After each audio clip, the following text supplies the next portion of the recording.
ఓ అన్న మెల్లగనే నీదికే అత్తున్నదిగా పాము ఆయింత కాటేజిక్క ఈల పనిసాలగుండా పాములు పట్టేతందుకు కట్టెనో పట్టుకారసొంటిదా వాడతారు గాని గిల్లు దవాఖాన్ల గుల్కోజులు పెట్టే స్టాండ్ తోటే పామును హడలెత్తిస్తున్నారు. సూది మందులు పెట్టే బుడ్ల కింద జొరితే ఉషో ఉషో అనుకుంటా పేషెంట్ల దిక్కే అచ్చేతట్టు చేస్తున్నారు.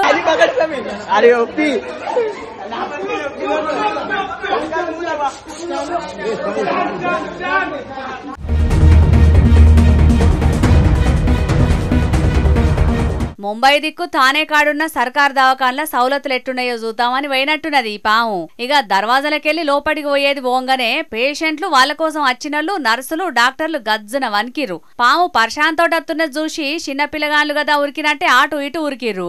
ఇక ఆడున్న ఒక పిల్లగాడు ధైర్యం చేసి ముంగటికి వచ్చిండు. అటిటు మస్తు తిప్పలు పడ్డారు.